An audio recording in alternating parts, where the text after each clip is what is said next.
Good morning. Today we're going to talk about my 8 don'ts for making engaging flipping videos. Hey guys.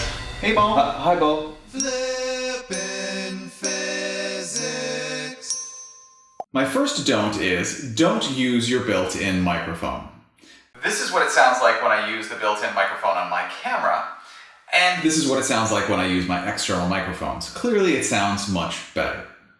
Paul Anderson of Bozeman Biology uses the Samson Go Mic compact USB microphone.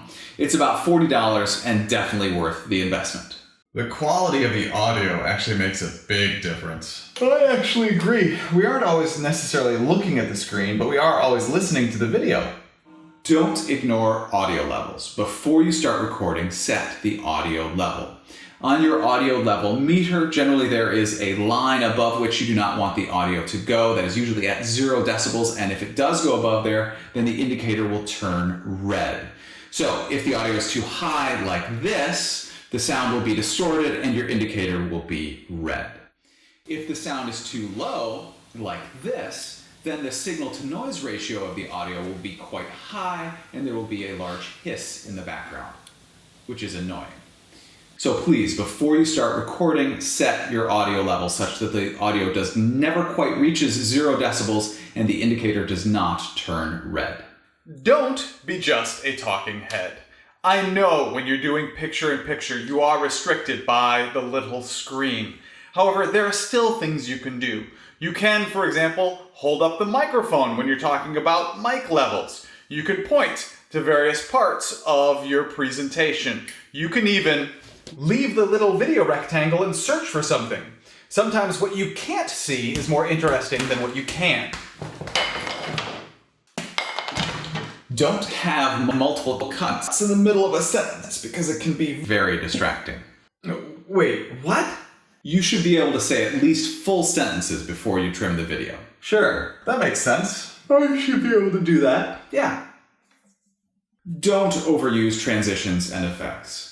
I know you're probably trying to make your videos more interesting and it seems pretty cool to add that fancy transition and that fancy effect, but in the end, they just distract from the learning. Certainly, you can use transitions when they make sense, for example, when you're moving from one item on the don'ts list to the next.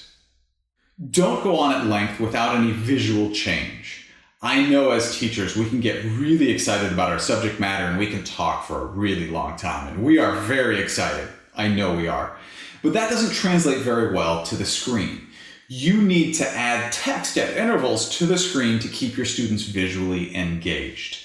Let's actually watch that one more time, only this time I'm going to add text to the screen. Don't go on at length without any visual change.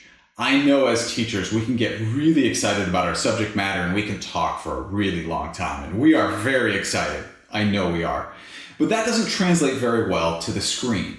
You need to add text at intervals to the screen to keep your students visually engaged. Let's actually watch that one more time, only this time I'm going to add text to the screen. Actually, you know what? Let's go outside instead. Don't film outside. Not if you want to hear what's being said, because in addition to all the background noises,